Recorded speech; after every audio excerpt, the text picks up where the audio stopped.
Yuk jadi bagian dari dakwah kami. Dukung operasional dakwah dan sosial kami, raih pahala amal jariah yang terus mengalir sampai hari kiamat. Bismillah, Assalamualaikum warahmatullahi wabarakatuh. Alhamdulillah, tidak henti-hentinya kita selalu bersyukur, memuji dan memuja Allah subhanahu wa ta'ala. Nikmat Allah tidak pernah atau tidak akan pernah kita bisa himat. Dan Allah sudah kekalkan dalam firman-Nya, wa in ta'uddu ni'matallahi la tuhsuha. Kalau kalian mau mencoba untuk menghitung-hitung nikmat Allah, kalian tidak akan mampu. Setiap kedipan mata kita, setiap tarikan nafas, setiap suara yang bisa ditangkap oleh kuping kita, apapun yang bisa dirasa oleh lidah kita, semua fungsi pencernaan kita masih berfungsi. Apa saja nikmat-nikmat di tubuh kita ini, kalau kita ingin rincikan, detailkan, sulit sekali untuk bisa dinilai atau dibalas, kalaupun itu misalnya ada balasan jasa. Allah subhanahu wa ta'ala memerintahkan kita untuk menikmati apa yang Ia halalkan dan disyukuri. Dan hal yang mungkin kita syukuri di atas nikmat yang memang kita disuruh perintahkan syukuri ini adalah dua susunan kata ini. Allah subhanahu wa ta'ala mudahkan syukur itu dengan alhamdulillah. Andai saja Allah subhanahu wa ta'ala menyuruh kita untuk membaca misalnya 30 juz Al-Quran dalam sehari, karena untuk membalas nikmat yang Allah telah berikan, itu sangat pantas. Apalagi hanya dengan ucapan alhamdulillah. Maka jadilah selalu orang yang membasahi lidah dan bibirnya dengan dua susunan kata ini. Alhamdulillah. Termasuk kita bisa diberikan kesempatan malam ini, Allah gerakkan hati kita, Allah gerakkan kaki kita untuk bisa sampai ke masjid ini, mengerjakan sholat berjamaah, sebuah ibadah yang telah Allah wajibkan. Begitu juga dengan kita bisa hadiri majelis ilmu, semoga Allah ikhlaskan niat kita. Semua ini adalah kebaikan-kebaikan yang Allah mudahkan buat kita. Selanjutnya kita panjatkan salam hormat kita kepada manusia yang paling pantas untuk diucapkan salam hormat kepadanya, diidolakan, dijadikan sebagai suri tauladan, Nabi besar Muhammad sallallahu alaihi wa ala alihi wa sahbihi wasallam, sebagaimana Allah telah perintahkan kita untuk mengucapkan salam hormat tersebut. Kesempatan ini kita akan bahas lanjutan dosa-dosa besar. Dan ini rangkaian lanjutan daripada dosa-dosa melalaikan kewajiban-kewajiban. Kita sudah bahas tentang melalaikan sholat. Kita sudah bahas melalaikan zakat, melalaikan puasa Ramadan. Dan pada kesempatan ini kita akan membahas masalah melalaikan haji. Dan kita sudah ingatkan dari awal kita membahas masalah melalaikan kewajiban yang Allah wajibkan ini, kalau seseorang memungkiri tentang perintah Allah subhanahu wa ta'ala dalam kewajiban tersebut, seperti memungkiri hukum sholat 5 waktu dan Jumat misalnya, memungkiri tentang zakat bagi orang yang sudah memasuki syarat haul dan nisabnya masa setahun dan kadar minimal hartanya, atau memungkiri tentang kewajiban Ramadan, sebagaimana juga memungkiri kewajiban haji, jumhur ulama sepakat kufur, keluar dari agama Islam. Misalnya dia mengatakan tidak ada sholat, tidak ada zakat, tidak ada puasa Ramadan, tidak ada haji, ini kufur. Dia taubatnya ulangi syahadat. Tapi yang kita sedang bahas bukan itu. Kita masuk dalam kategori yang lebih rendah dari itu, yaitu masalah dosa besar. Melalaikannya. Melalaikan ini dalam sholat pernah kita singgung seperti orang sengaja menunda-nunda waktunya sampai keluar dari waktunya. Wailun lil musallin, kecelakaan, kebinasaan, kehancuran, siksa di api neraka bagi orang yang sholat. Alladzina hum an sholatihim sahun, yang mereka lalai dari sholatnya. Kata sebagian ulama tafsir, sengaja nunda-nunda sholat sampai keluar waktunya baru mau sholat. Itu dosa besar. Itu juga dengan zakat, sengaja menunda, tidak mau tahu, masa bodoh, lalai. Puasa Ramadan, tahu sudah masuk Ramadan, pura-pura nggak tahu, masa bodoh. Bahkan sengaja safar, mencari-cari udzur supaya tidak puasa. Ini semua sudah kita bahas pada pertemuan yang lalu. Dan juga perlu saya ingatkan kembali, landasan kita tahu itu adalah dosa besar atau dosa kecil. Perbedaan dasarnya, kalau dosa besar pasti diikuti dengan ancaman-ancaman yang berat. Jauh dari rahmat Allah, diancam dengan hukuman Allah, siksa kubur, siksa neraka. Semua itu menandakan dia dosa besar. Kalau dia tidak diikuti dengan ancaman-ancaman yang berat seperti ini, maka dia masuk kategori dosa kecil. Ini dari awal, sekarang sudah 190 sekian dosa besar kita bahas. Maka dari awal sudah pernah kita sampaikan, termasuk statement Ibnu Umar radhiyallahu anhu berhubungan dengan masalah apa yang baru tadi kita paparkan. Nah, landasan kita masalah melalaikan haji ini beranjak daripada hadis dengan sanad sahih. Dan hadis ini diriwayatkan oleh Ibnu Hibban dalam sahihnya, Al-Baihaqi juga menukil, serta hadis ini disebutkan oleh Al-Mundhiri dalam kitab At-Targhib Tarhib beliau, dan ditelusuri kesahihannya oleh Syekh Albani, lalu keluarlah dari buku Sahih At-Targhib Tarhib. Tepatnya di hadis nomor 1166 dari urutan buku ini, hadis Abu Sa'id Khudri radhiyallahu anhu bahwa Rasulullah sallallahu alaihi wasallam bersabda di hadis qudsi, yaqulullahu azza wa jal, Allah yang maha mulia dan maha tinggi berfirman, inna abdan sahhahtu lahu jismahu wa wassa'tu alaihi fil ma'isha tamdi alaihi khamsatu a'wamin la yafidu ilayya la mahrum. Sesungguhnya kata Allah subhanahu wa ta'ala, seorang hamba yang telah aku berikan kesehatan kepada jasadnya dan aku lapangkan kehidupannya, maksudnya biaya untuk berangkat cukup. Lalu 5 tahun berlalu dari masa hidupnya dan dia tidak bertamu kepadaku, tidak datang melaksanakan ibadah haji, maka dia benar-benar akan menjadi orang yang terhalangi atau terhalangkan dari rahmatku. Hadis ini dirincikan oleh para ulama secara panjang lebar. Kalau dimulai dari akhir hadis ini, berarti menandakan bahwasanya mahrum, terharamkan dari rahmat Allah SWT, dan rahmat Allah meliputi segala sesuatunya, berarti terharamkan dari segala macam kebaikan, dunia dan akhirat. Dan ini menandakan berarti dosa. Dan di sini bukan masalah memungkiri hukumnya, tetapi kalau orang memenuhi 2 syarat ini, yang pertama, ini potongan awal hadis tadi, Allah berikan kesehatan jasadnya. Dan yang kedua, Allah berikan kelebihan rezeki untuk membiayai dirinya. Lalu lewat 5 tahun dia tidak pergi haji, sengaja dia lalaikan, nanti aja deh gitu ya. Maka ini kena ancaman tadi. Tentu kita sedang membahas dan menyinggung siapapun yang Allah memenuhi, siapapun di antara hamba Allah yang memenuhi 2 syarat ini. Dan subhanallah saya saksikan sendiri, mayoritas jemaah haji yang berangkat bersama kami, saya tidak tahu kalau travel lain, tapi pada saat di travel yang Allah amanahkan di pundak kami ini, mayoritasnya belum pernah haji. Dan tidak sedikit di antara mereka orang yang sudah sangat tua. Padahal di masa-masa mudahnya mereka itu kuat secara jasad. Dan mereka orang-orang mampu, punya perusahaan, punya jabatan. Alhamdulillah mereka akhirnya meluangkan waktu pergi haji. Tapi berapa banyak di antara kaum muslimin, kita bicara di lingkup negara kita saja, terpenuhi padanya 2 syarat ini tapi tidak mau haji. Karena mungkin dia berpikir, sudahlah nanti aja kalau saya sudah tua misalnya.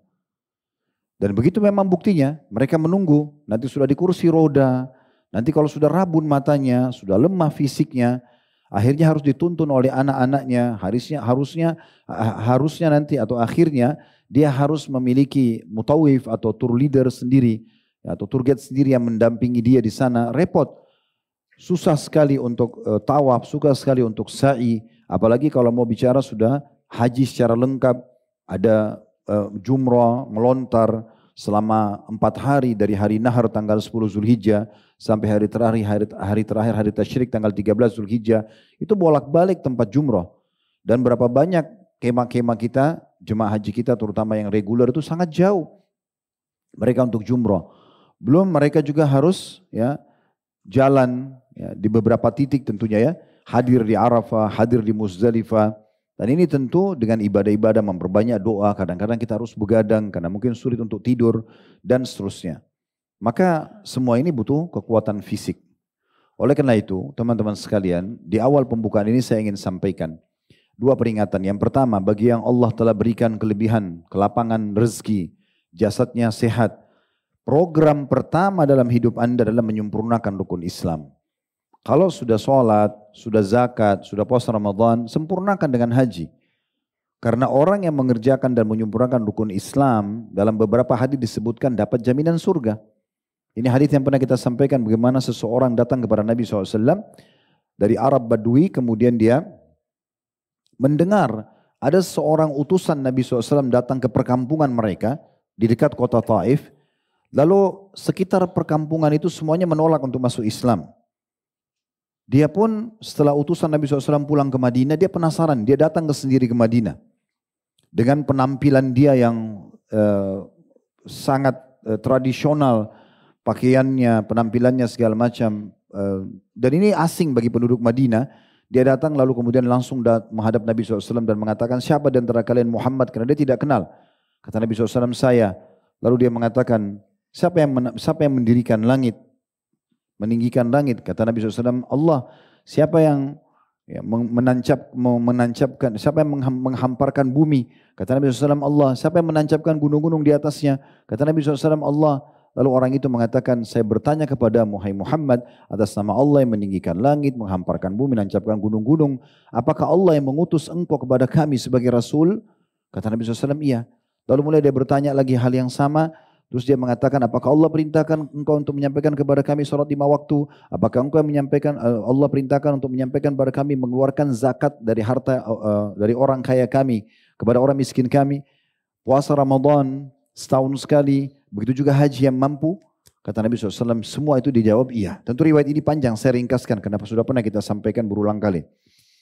Maka dia mengatakan, kalau saya kerjakan itu, apa yang saya dapat? Kata Nabi SAW, kau akan masuk surga. Orang itu lalu syahadat. Lalu kemudian dia keluar dari masjid, buru-buru. Dan dia mengatakan, saya tidak akan tambah dan kurangi. Kata Nabi SAW, beruntung dia kalau dia benar dengan ucapannya. Dalam riwayat lain, karena Nabi lupa namanya orang ini, Nabi SAW mengatakan, beruntung orang yang memiliki, orang-orang yang berpenampilan tadi itu, atau orang yang memiliki jejak kaki yang seperti itu, ditunjuk orang yang tadi jalan itu, kalau memang dia benar. Kemudian dia pulang ke komunitasnya. Pertama dia sampai ke perempuan, lalu kemudian istrinya menyambutnya. Dia mengatakan, pergi dari saya. Kata istrinya, kenapa? Kau baru datang dari safar, saya butuh untuk melayani. Dia bilang, kau pergi dari saya sampai kamu mengikuti apa yang telah aku imani. Kemudian istri mengatakan, apa itu? Dia bilang, saya sudah masuk Islam, saya mengikuti ajaran Muhammad. Islam itu begini dan begitu. Kata istrinya, saya ikut dengan kamu. Dia ketemu orang tuanya, dia juga ucapin sama, orang tuanya masuk Islam.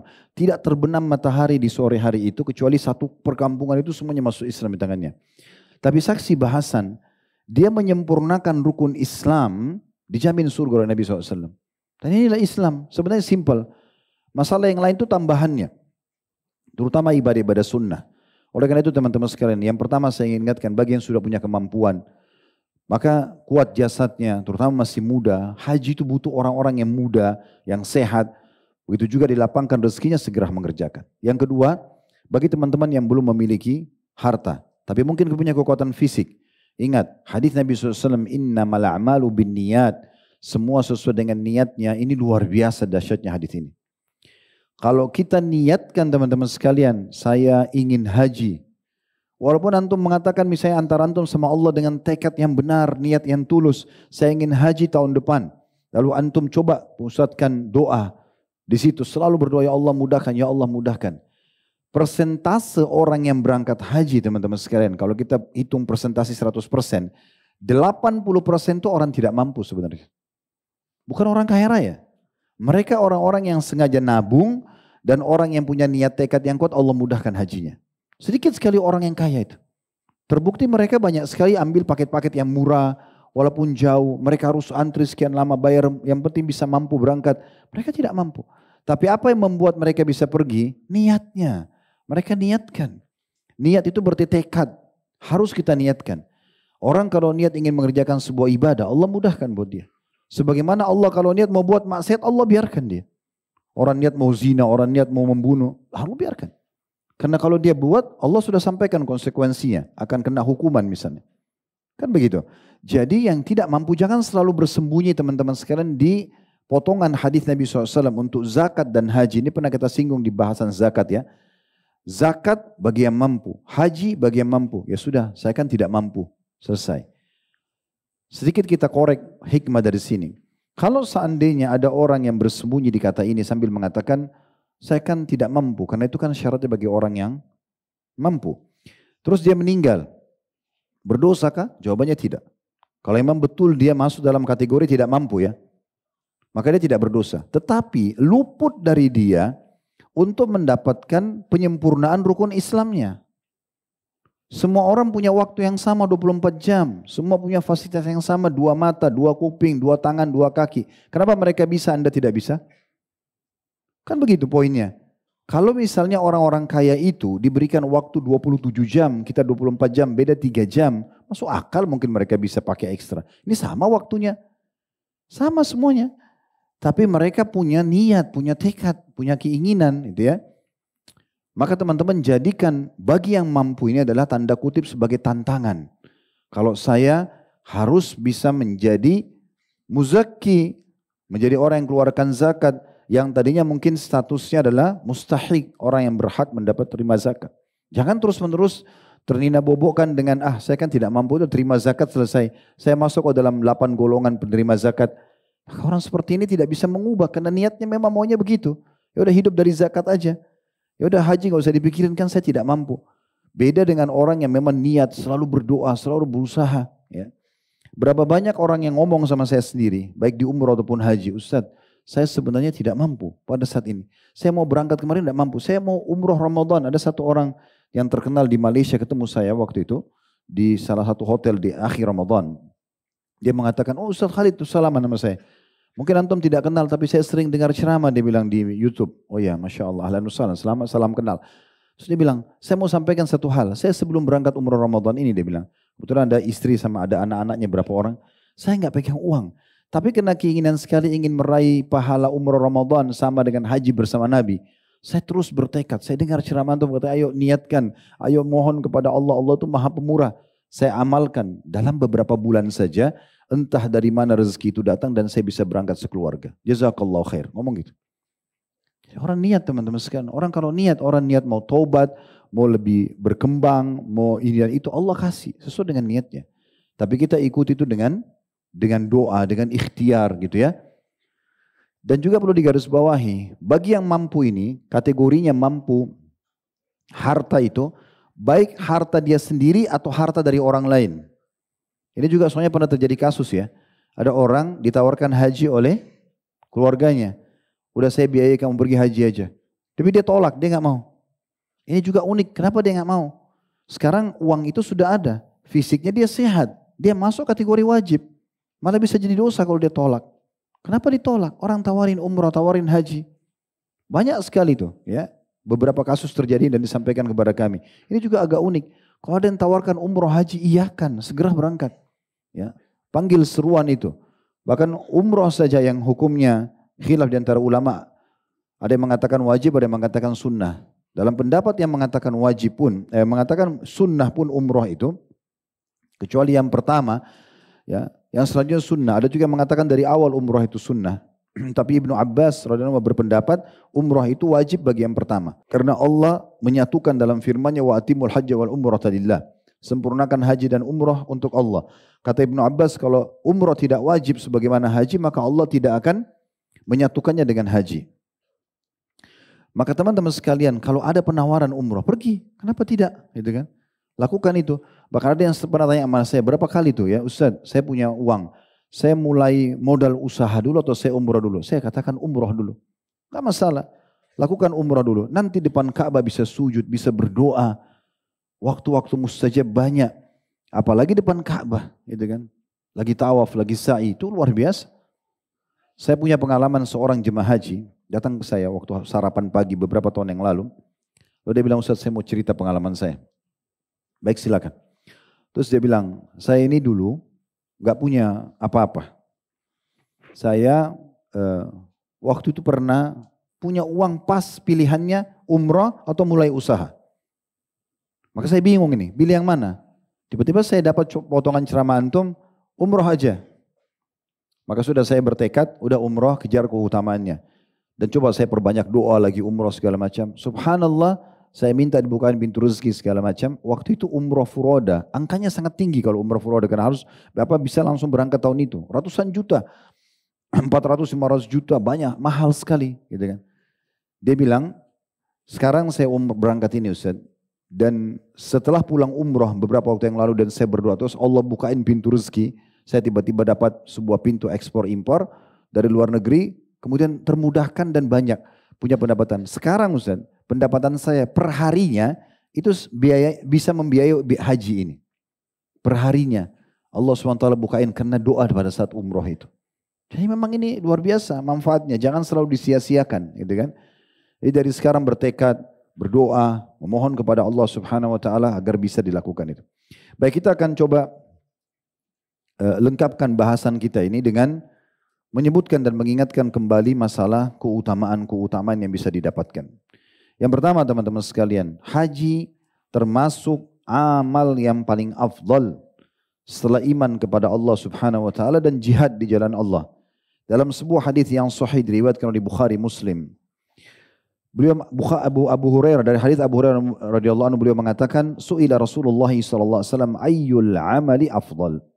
Amal apa yang paling utama, paling Allah cintai, paling besar pahalanya, paling mudah membersihkan dosa, paling mudah meninggikan derajat? Qala imanun billahi wa rasulih. Kata Nabi SAW, beriman kepada Allah dan Rasulnya. Ini amal yang paling afdal.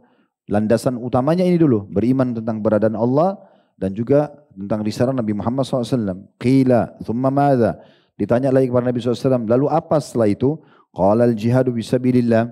Jihad di jalan Allah, berperang. Kemudian ditanya lagi, qila thumma madha? Ditanya yang ketiga, lalu apa? Kata Nabi SAW, hajjum mabrur. Haji yang mabrur. Jadi haji itu datang setelah iman kepada Allah dan juga ya, jihad di jalan Allah Subhanahu wa taala. Yang kedua, dia akan membersihkan dosa-dosa. Dan pembersihan dosa ini luar biasa, bukan main-main gitu ya. Pemutihan total. Dalam sebuah hadis yang sahih diriwayatkan oleh Imam Bukhari, Muslim, An-Nasai, Ibnu Majah dan juga Tirmidzi, dari hadis Abu Hurairah radhiyallahu anhu juga, dia mengatakan, aku mendengarkan Nabi SAW. Beliau bersabda, man hajja falam yarfuth walam yafsuq raja min dhunubi kayomi waladathu ummu. Barang siapa yang haji, lalu dia tidak berkata kotor dan tidak berbuat kefasikan, maksiat secara umum, niscaya ia akan kembali dari haji tersebut dalam kondisi diampuni semua dosa-dosanya, seperti ia baru dilahirkan oleh ibunya. Jadi betul-betul pemutihan secara totalitas. Begitu juga dalam hadis yang lain, tentu banyak sekali hadis masalah pengampunan dosa ini kalau haji dan umrah, tapi ada hadis yang mulia dengan sanad hasan sahih diriwayatkan oleh Tirmidzi dan Ibnu Khuzaimah, juga Ibnu Hibban dalam sahih keduanya. At-Tirmidzi mengatakan hadis ini hasan sahih dari hadis Abdullah bin Mas'ud radhiyallahu anhu, bahwasanya Rasulullah SAW bersabda, tabi'u bainal haji wal umrah. Rutinkan haji dan umrah itu. Bukan Nabi cuma suruh sekali, habis haji. Jangan bilang, sudah pulang haji, saya kan yang penting sudah pernah haji sekali, sudah cukup. Innamal a'malu binniyat. Niat antum haji sekali cukup, dikasih satu kali cukup.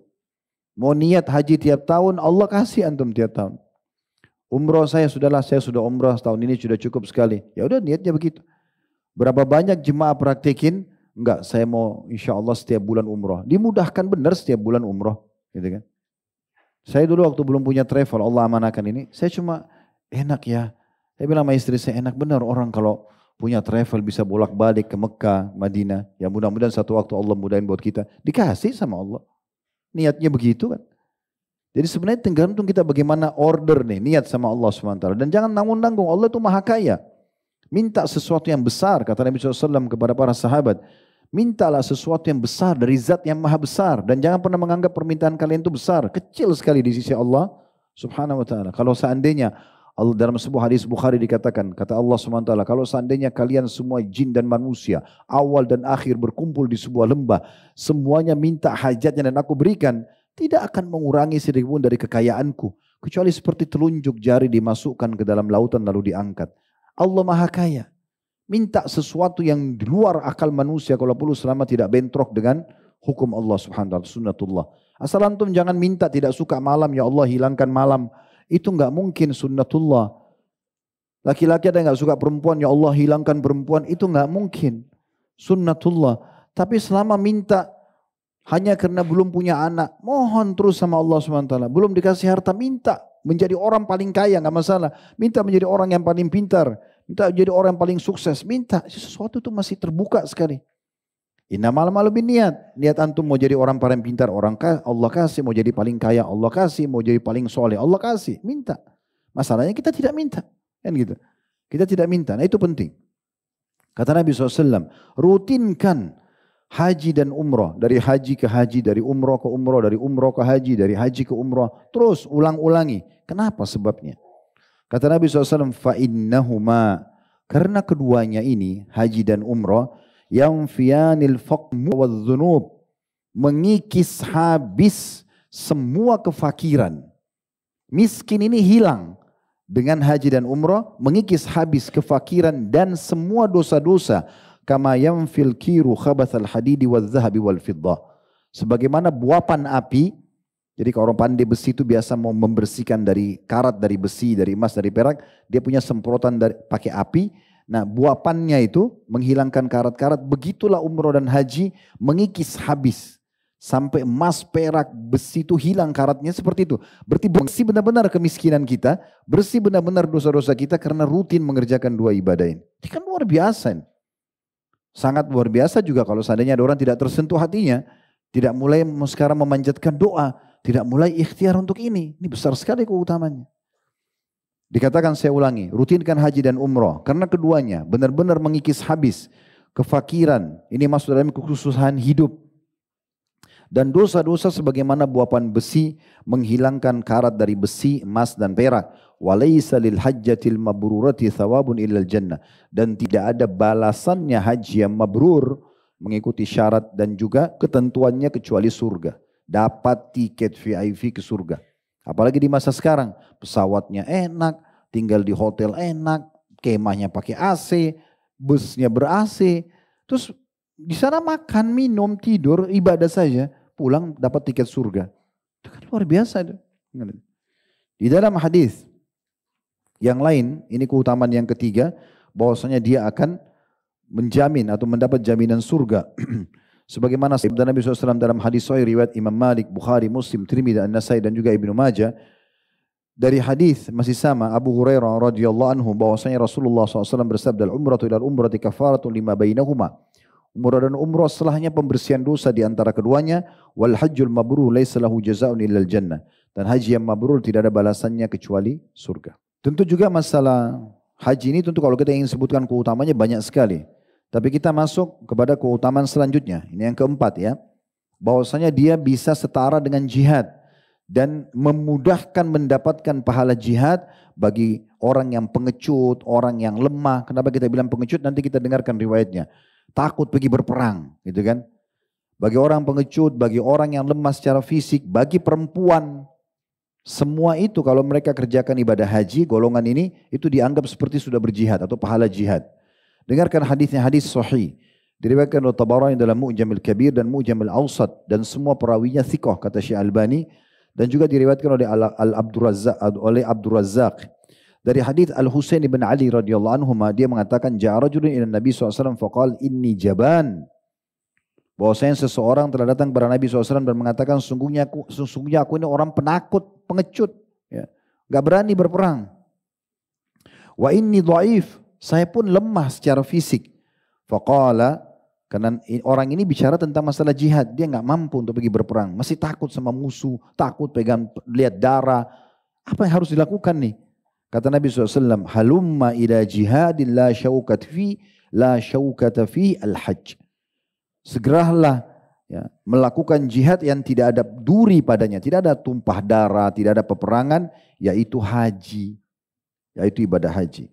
Dalam riwayat yang lain, dalam hadis yang sahih juga, hadis ini diriwayatkan Bukhari dan juga Ibnu Khuzaimah dalam sahihnya, dari hadis Ummul Mukminin Aisyah radhiyallahu anha, dia berkata, "Qultu ya Rasulullah, naral jihad afdal al-a'mal, afala nujahid?" Kami melihat bahwasanya jihad adalah afdal amal, besar sekali pahalanya. Apakah kami bisa berperang? Di sini Aisyah radhiyallahu anha mewakili para wanita. Maksudnya kami di para wanita bisa nggak ikut perang juga kan pahalanya besar. Kata Nabi SAW, qala lakinna afdal jihadi hajjum mabrur. Tapi ketahuilah, ya, jihad yang afdal buat kalian wahai para wanita adalah haji yang mabrur.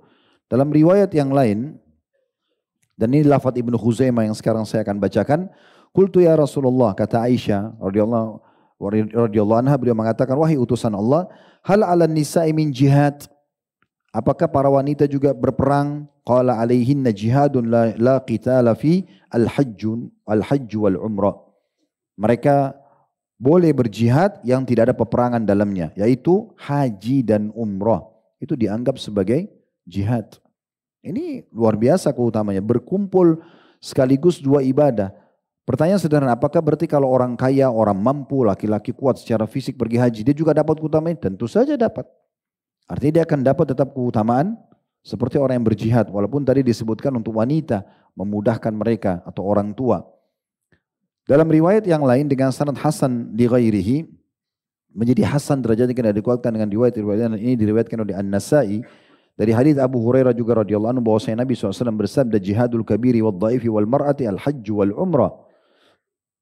Jihadnya orang yang lanjut usia, orang yang lemah, dan perempuan adalah haji dan umrah. Berarti menandakan biar sudah tua, tetap pergi.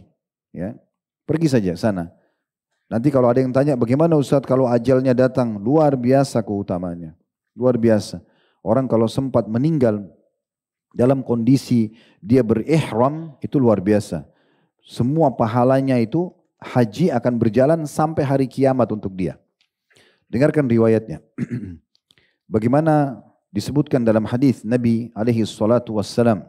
Dengan sanad sahih di ghairi menjadi sahih karena dikuatkan dengan riwayat-riwayat dan ini diriwayatkan oleh Abu Ya'la. Dari hadis Abu Hurairah radhiyallahu anhu bahwasanya Rasulullah SAW bersabda, man kharaja hajjan famat. Siapa yang keluar pergi haji kemudian wafat, ajalnya datang. Kutiba lahu ajrul haji ila yaumil qiyamah. Dituliskan untuknya pahala haji bukan hanya pada saat itu. Sampai hari kiamat. Kalau kiamat 100 tahun lagi, 200 tahun lagi, 1000 tahun lagi, berarti 1000, kalau 1000 tahun berarti 1000 kali haji. Dapat pahala 1000 haji. Pergi haji tapi meninggal. Gitu kan? Ajalnya datang. Kemudian dikatakan, وَمَنْ خَرَجَ مُعْتَمِرًا فَمَاتْ كُتِبَ لَهُ أَجْرٌ مُعْتَمِرِ إِلَى يَوْمِ الْقِيَامَةِ. Siapa yang keluar umrah, kemudian wafat, dicatatkan baginya pahala umrah sampai hari kiamat. Bukan umrah itu saja. Jadi kalau meninggal, jadi walaupun tua, walaupun lemah, pergi aja, gitu kan? Selama punya kemampuan harta, wa man kharaja ghaziyan famat kutiba lahu ajrul ghazi ila yaumil qiyamah. Dan siapa yang keluar berperang, kemudian dia meninggal, bukan dibunuh oleh musuh ya. Dia pergi berperang, tapi ajalnya datang, meninggal, belum bertemu dengan musuh, belum duel sama musuh, tapi mati, ajalnya datang, dicatatkan baginya pahala jihad sampai hari kiamat. Nah, ini luar biasa keutamaan yang tidak bisa, sulit untuk dibayangkan gitu ya. Bagaimana besarnya pahala yang didapatkan. Keutamaan selanjutnya yang bisa didapatkan pada saat orang jihad, mereka akan mendapatkan pahala dari setiap langkah kakinya dan langkah kaki hewan tunggangannya. Kalau kita sekarang kendaraan, roda mobil, baling-baling pesawat, roda bus, bagaimana hitungannya Allahu a'lam, Allah lebih tahu. Tapi hadisnya begini, hadis Hasan diriwayatkan oleh Al-Baihaqi dan juga Ibnu Hibban dalam sahihnya. Dari hadis Ibnu Umar radhiyallahu anhu dia berkata, aku telah mendengarkan Rasulullah SAW bersabda, ma tarfa'u ibilul haji rijlan wala tada'u yadan illa kataballahu lahu biha hasana aw ma'a anhu sayyi'a aw rafa'ahu biha daraja. Tidaklah seekor unta kendaraan orang yang berhaji mengangkat satu kakinya dan tidak pula meletakkan kaki depannya, melainkan dengannya Allah mencatat untuk orang yang berhaji itu satu kebaikan atau menghapus darinya satu dosa atau mengangkat dengannya satu derajat. Setiap langkah unta, zaman dulu orang pakai unta, pakai kuda, zaman sekarang orang sudah pakai mobil ya, ke bandara, mulai mungkin dari rumahnya menuju dia ke travel mendaftar, dia ke bandara, naik pesawat, baling-baling pesawat itu Allah Maha Kuasa bagaimana menghitungnya, tiba di Jeddah, kemudian naik bus masuk ke Mekah, intinya semua itu akan dicatat pahala oleh Allah Subhanahu wa taala. Dalam riwayat lain disebutkan bahkan setiap langkah kaki hewan dan juga orang itu, dua-duanya. Di dalam hadis Hasan li ghairihi diriwayatkan Tabarani dalam Mu'jamil Awsat dari hadis Ubadah bin Samit radhiyallahu anhu bahwasanya Rasulullah SAW bersabda, fa inna laka minal ajri idza amamtal baital atiq alla tarfa'u qadama aw tad'aha anta wa dabbatuka illa kutibat laka hasana wa rufi'at laka darajah. Ketahuilah kata Nabi SAW, sungguhnya pahalamu akan mulai dicatatkan pada saat kau niat untuk mendatangi Baitul Atiq, Ka'bah, maka tidaklah engkau mengangkat kedua telapak kakimu dan meletakkannya. Begitu juga dengan hewan tungganganmu, kecuali semuanya langkah kakimu dan hewan tungganganmu akan dicatat satu pahala setiap satu langkahnya dan diangkat 1 derajat. Ini 1 derajat ini teman-teman jangan bayangkan satu anak tangga ya, atau satu tingkat bangunan yang seperti di dunia kita. 1 derajat di surga tuh jaraknya jauh banget gitu, ya. Sangat jauh, fasilitasnya sangat jauh.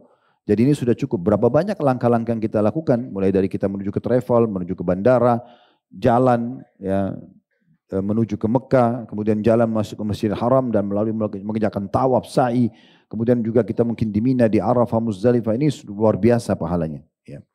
Selanjutnya yang keenam, mereka adalah utusan Allah Subhanahu wa taala untuk menjadi tamu Allah, delegasi Allah.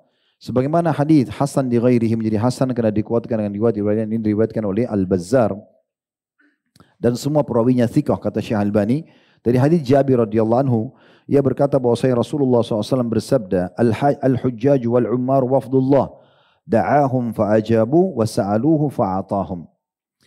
Para jemaah haji dan jemaah umrah itu adalah delegasinya Allah. Tamu-tamu Allah. Allah memanggil mereka, lalu mereka pun memenuhi panggilannya. Dan mereka memohon kepadanya, maka Allah pun memberi kepada mereka. Maksudnya, mereka selain menjadi tamu Allah, juga apapun yang mereka panjatkan di saat mereka haji umrah diterima. Artinya doanya mustajab. Doanya mustajab. Dalam riwayat yang lain dengan sanad hasan, diriwayatkan Ibnu Majah dan juga Ibnu Hibban dalam sahihnya, dari hadis Ibnu Umar radhiyallahu anhuma, beliau mengatakan bahwasanya Nabi SAW bersabda, Al-Ghazi bisabilillah, orang yang perang di jalan Allah, wal hajj wal mu'tamir, para jemaah haji dan jemaah umrah, wafdullah, delegasi Allah, tamu-tamu khususnya Allah, da'ahum fa'ajabu, Allah memanggil mereka maka mereka menjawabnya, wasa'aluhu fa'atahum, dan pada saat mereka minta, Allah memberikan kepada mereka. Sekarang yang saya ingin tanya jemaah sekalian, bagaimana kita memahami di sini sabda Nabi SAW, Allah memanggil mereka lalu mereka menjawabnya. Bagaimana panggilan Allah Subhanahu wa taala kepada kita? Apakah ada suara dari langit mengatakan ayo pergi haji si fulan? Ini kita bisa fahami dari contoh solat misalnya. Tadi muadzin ucapkan hayya 'alas shalah, ya. Ayo kerjain solat.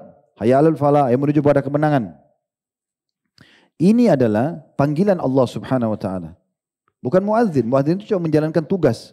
Mau orang Melayu, mau orang Arab, mau orang bule di Eropa dan di Amerika sana, sama bahasanya.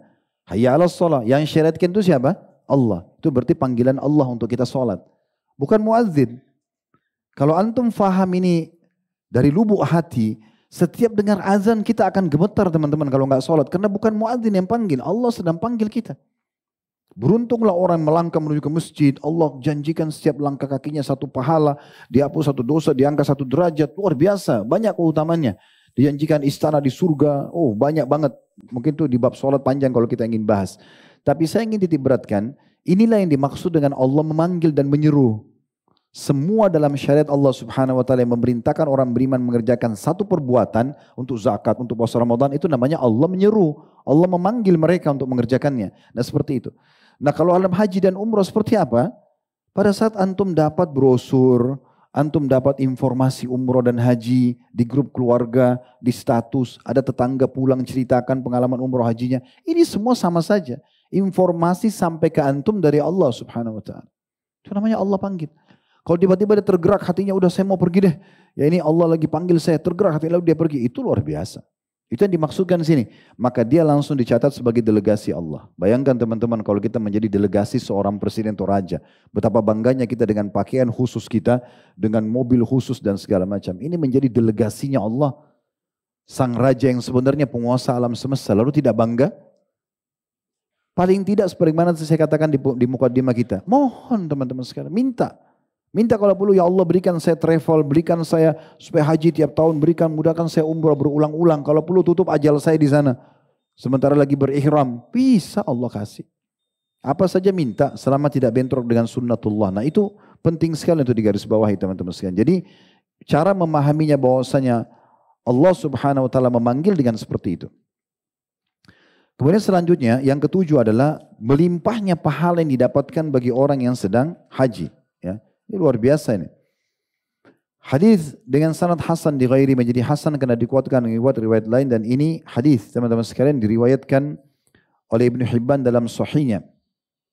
Dari hadis Ibnu Umar radhiyallahu anhu, ini hadis mulia sekali ya. Kata Ibnu Umar radhiyallahu anhu, kuntu jalisan ma'an Nabi SAW fi masjid Mina. Satu hari saya pernah duduk dengan Nabi SAW di masjid di lokasi Mina. Ini lagi haji. Fa'atahu rajulun minal ansar wa rajulun min Thaqif. Lalu menghadaplah kepada Nabi SAW seorang laki-laki dari suku Ansar dan satunya lagi dari suku Thaqif. Fasallama thumma qala. Dua-duanya mengucapkan salam kepada Nabi SAW lalu dua-duanya berkata, Ya Rasulullah, ji'na nas'aluk. Wahai utusan Allah, kami datang untuk bertanya pada anda. Faqala, maka Nabi SAW mengatakan, In syi'tuma akhbartukuma bima ji'tuma tas'alani anhu fa'altu. Nabi SAW langsung mengagetkan mereka berdua sambil mengatakan, kalau kalian berdua mau, saya langsung menyampaikan apa yang kalian mau tanyakan. Saya akan sampaikan, kalau kalian bilang, ya Rasulullah tolong sampaikan pertanyaan apa yang kami mau tanya, saya akan bisa sampaikan sebagai mukjizat. Ya. Wa in syi'tuma an umsik wa tas'alani fa'altu. Wa in syi'tuma an umsika wa tas'alani fa'altu. Dan kalau kalian mau, saya menahan diri, saya biarkan kalian bertanya, silahkan saja. Saya juga akan tunggu. Tapi kalau kalian mau, sebelum kalian tanya, saya sudah tahu apa yang kalian mau tanya. Sebagai bentuk mukjizat Nabi SAW dari Allah SWT. Faqala, keduanya lalu berkata, akhbirna ya Rasulullah. Kalau gitu tolong beritahukan kepada kami. Karena keduanya juga penasaran mau tahu ini Nabi tahu dari mana. Belum kita nanya, sudah tahu pertanyaan kita. Sekalian membuktikan kebenaran perkataan Nabi SAW. Faqala Thaqafi lil Ansari, maka yang dari suku Thaqif berkata pada orang Ansar, Sal, kamu duluan aja. Faqala, maka orang Ansar mengatakan, akhbirni ya Rasulullah, tolong beritahukan kenapa aku datang ya Rasulullah, aku mau tanya apa.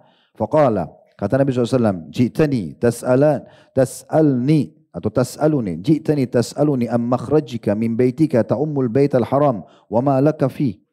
Engkau datang khusus untuk menanyakan apa yang kamu dapatkan kalau kamu keluar dari rumahmu dengan niat untuk mendatangi Baitul Haram, mau umrah atau haji gitu ya. Wa ma laka fi, dan apa yang kau dapatkan pahalanya. Wa an rak'ataika ba'da tawafi wa ma laka fi, dan salat 2 rakaat di belakang maqam Ibrahim setelah kamu tawaf. Karena kita sunnah dianjurkan, bukan sunnahnya tapi itu bagian daripada tawaf. Kalau orang habis tawaf, salat 2 rakaat di belakang maqam Ibrahim. Apa yang kamu dapatkan?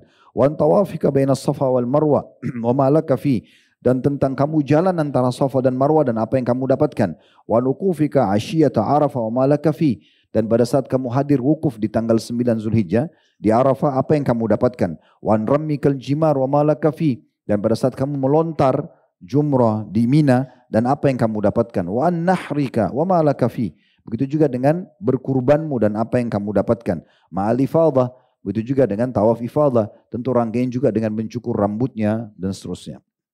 Faqala, orang Ansar mengatakan, walladzi ba'atsaka bil haqq la'an hadza ji'tu as'alu.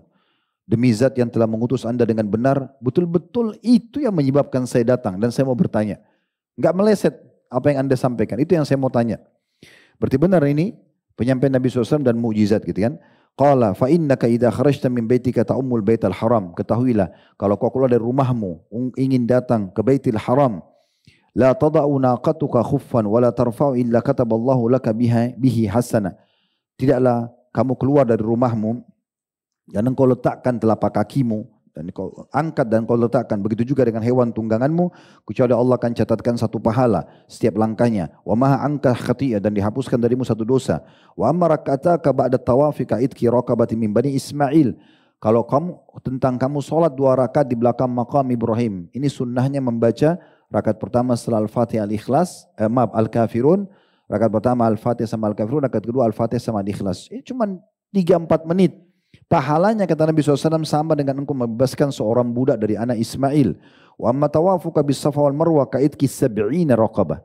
Sementara engkau jalan antara Safa dan Marwa, mungkin sekitar setengah kiloan lebih, satu Safa ke Marwa, lalu Marwa ke Safa lagi 7 kali. Safa ke Marwa, Safa ke Marwa ke Safa, terus begitu terulang sampai 7 kali. Mulai di Safa diakhiri dengan Marwa. Tentu orang kalau di lapangan akan lebih paham masalah ini. Tapi jelas sa'i itu pahalanya sama dengan bebasin 70 budak. Wa mauqufuka asyiyata Arafah. Sementara kamu wukuf di Arafah di siang harinya, fa inna Allah yahbitu ila samai dunya fayubahi bikumul malaika. Sesungguhnya Allah di saat itu turun ke langit bumi, kemudian membanggakan kalian di depan para malaikatnya. Yaqul, setelah Allah berfirman, ibadi ja'uni syu'than min kulli fajjin amiq yarjuna rahmati. Lihatlah hamba-hambaku itu, mereka datang dari seluruh pelosok yang jauh, mereka mengharapkan rahmatku. Falau kanat dhunubukum ka'adadir raml. Kalau seandainya wahai para jemaah haji yang ada di Arafah ini ya, dosa-dosa kalian sejumlah pasir, butilan pasir di muka bumi. Au kaqatril ma, atau seperti tetesan air hujan, atau tetesan air. Au kazabadil bahar, atau seperti buih di lautan, lagafartuha. Aku akan maafkan dengan perbuatan haji ini. Afidu ibadi maghfuran lakum waliman syafa'tum lahu. Bubarlah nanti dari Arafah ini dalam kondisi dosa-dosa kalian sudah dibersihkan dan siapapun yang kalian rekomendasikan. Yang kalian doakan juga sama. Makanya kalau ada yang mau pergi haji umrah bisa anda bilang tolong doain saya juga. Karena kalau dia mohon ampun buat kita di sana diterima semua sama Allah. Ini dijelaskan dalam hadits ini. Wa ammaram yukal jimar, adapun kamu melontar di Mina, kita melontar tuh 4 kali. Di hari pertama tanggal 10 Zulhijjah 1 kali, 1 titik namanya Jumrah Aqabah, 7 butir batu kecil, kerikil kecil. Cuma dengan melempar sambil bertakbir Allahu Akbar, Allahu Akbar, batu lempar. Di hari tasyrik 11, 12, 13, 3 titik, kecil, sedang, besar. Disilakan begitu, tiang pertama, tiang kedua, tiang ketiga. Lempar 7 butir, 7 butir, 7 butir. Kalau kita gabungin, di hari pertama hari nahar 7 butir, di hari kedua hari pertama hari tasyrik atau hari pertama tasyrik tanggal 11, hari kedua tasyrik tanggal 12, hari ketiga tasyrik tanggal 13, masing-masing 21 batu karena 7 kali 3, itu kalau digabung 21 kali 3, kemudian ditambah 7 itu sekitar 70 batu. 70 batu.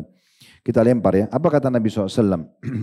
Adapun engkau melempar jumrah, falaka bikulli hasatin ramaitaha takfiru kabiratin minal bubiqat. Maka setiap butir batu yang kamu lempar dengan Allahu Akbar hitungan detik, satu batunya akan membersihkan satu dosa besar yang membinasakan.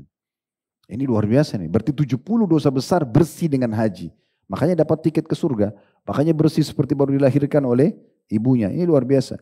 Wa amma nahruka famadkhurun laka inda rabbik. Adapun sembelihan yang kau korbankan pada saat lagi haji, pahalanya disimpan di sisi Tuhanmu. Wa amma hilaku kara'sak. Adapun kau mencukur rambutmu, falaka bikulli sya'ratin halaktaha hasanah wa tumha anka biha khati'ah. Maka setiap helai rambut yang kamu cukur akan dicatatkan satu helainya satu pahala dan dihapuskan darimu satu dosa. Wa amma tawafuka bil baiti ba'da dzalik. Adapun kamu tawaf setelah itu, maksudnya tawaf ifadah, tawaf wajibnya haji, fa innaka tatufu wala dzambalak. Engkau tawaf dalam kondisi tidak ada lagi dosamu. Ya'ti malakun hatta yadha yadayhi baina katifai. Allah akan datangkan malaikat yang sampai memegang pundakmu, tapi kita mungkin tidak bisa melihat malaikat itu. Cuma seperti itu penyampaian Nabi SAW. Fayaqul, maka malaikat itu menyampaikan berita gembira. I'mal fima tastaqbil. Mulai sekarang berbuatlah yang baik ke depan sampai ajal datang. Faqad ghufira laka ma madha. Karena sudah dibersihkan semua dosa-dosamu yang lalu. Sebagai penutup ada riwayat yang lain ya. Ini sebagai tambahannya saja riwayat yang tadi. Kalau rambut yang dicukur juga itu akan menjadi cahaya yang terang pada hari kiamat. Itu tambahannya. Kita tutup dengan biaya yang dikeluarkan. Kalau misalnya masih ada orang yang mau pergi haji, mau umrah, aduh biayanya besar. Ini ingat ya, kalau kita protes seperti itu, aduh biayanya besar. Kita bukannya malah berdoa, ya Allah mudahkan saya membayar. Itu jadi berat betul buat dia. Inna ma'al bin niat. Selalu menganggap sholat itu berat. Tutup aurat berat, cari rezeki halal berat, ya diberatin sama Allah. Minta diringankan, kan gitu. Itu poinnya. Dan ingat, semua yang kita keluarkan, nafkah yang kita keluarkan untuk haji dan umrah, itu akan diberikan juga kadar pahala tersendiri. Kita tutup dengan hadis ini. 2 buah hadis sahih. Dua-duanya dari riwayat dari disampaikan oleh Mu'min Aisyah radhiyallahu anha. Riwayat riwayat Al-Hakim dalam kitab Mustadrak, tapi dia menyatakan sahih berdasarkan syarat Bukhari Muslim. Aisyah berkata, Rasulullah SAW pernah bersabda kepadanya di saat dia sedang melakukan ibadah umrah. Innalaki minal ajri ala qadri nasabiki wa nafakatiki. Sesungguhnya pahala yang kau dapatkan wahai Aisyah adalah sesuai dengan kadar kelelahanmu dan uang atau nafkah yang kamu keluarkan. Makin besar kita keluarkan, makin besar pahalanya. makin besar juga balasan dari Allah Subhanahu wa taala dari sisi rezekinya, karena Allah mengatakan dalam surah Saba surah nomor 34 ayat 39 potongan ayatnya, wa ma anfaqtum min syai'in fahuwa yukhlifu. Apapun yang kalian keluarkan jalan Allah maka dia pasti akan menggantikan.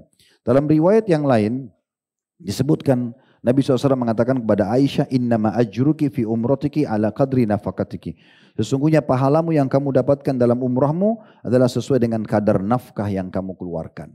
Jadi enggak usah perhitungan. Kalau punya kelebihan rezeki, cari yang terbaik, hotel yang terbaik, perjalanan yang terbaik. Toh juga itu akan mendatangkan pahala yang besar dan juga akan diganti oleh Allah Subhanahu wa taala. Allahu a'lam. Subhanakallahumma bihamdika, asyhadu an la ilaha illa anta astaghfiruka wa atubu ilaik. Wassalamualaikum warahmatullahi wabarakatuh.